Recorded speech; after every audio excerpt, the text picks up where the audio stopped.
Komið sæl. Í þessu myndbandi ætlum við að skoða tengslin á milli tugabrota, almennra brota og prósentu.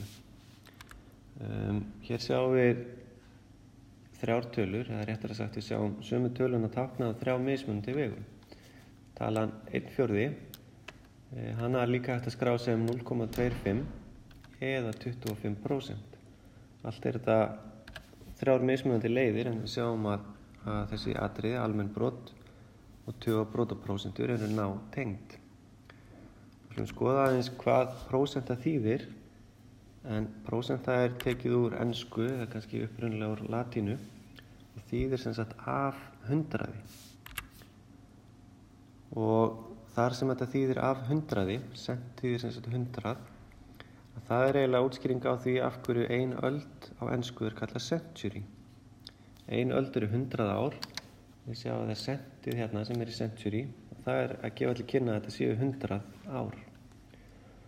Og sama hátt er hægt að segja að þetta sé útskýringin hvers vegna það eru til dæmis 100 cent í einum dollar. En vegna þess að prósenta þýðir af hundraði, þá ef við erum að breyta á milli tugabrota og prósentu, þá kemur þessi tala 100 við sögu. Annaðhvort þurfum við að margfalda með 100 eða deila með 100. Við ætlum að skoða aðeins hérna dæmi hvernig við breytum prósentu í tugabrot. Og þið munið að á síðustu glæru stóð einmitt að prósenta þýðir af hundraði. Þannig að þegar ég er hér með 9%, þá þýðir þetta 9 af 100. Og þá get ég skráð það svona 9 af 100. Og hér er ég í raun bara með deilingu. Og ef ég reikna út frá þessu, þá kemur ljós 0,09. Þannig að nú er ég búinn að skrá 9% sem tugabrot. Ég get haldið áfram með fleiri dæmi. 90%, það þýðir líka 90 af 100. Og þess vegna ætla ég að deila með 100. Og þá kemur út 0,9.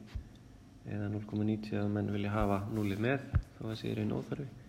En hér er ég búinn að skrá þá 90% sem tugabrot.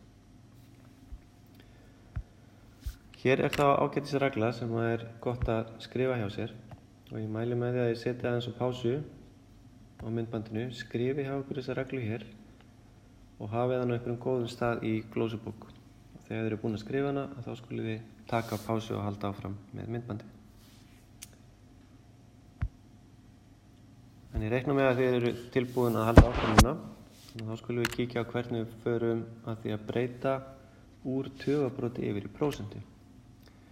Þá erum við rauninni að fara bara tilbaka eða í hina áttina og áðan þegar vorum að breyta þessu úr prósentu í tugabrot þá vorum við að deila með 100 og núna þegar við förum tilbaka þá ætlum við að breyta þessu úr tugabroti í prósentu og þá í staðinn fyrir að deila með 100 þá ætlum ég að margfalda með 100 og þannig fæ ég út að 0,07 er hægt að skrá sem 7%.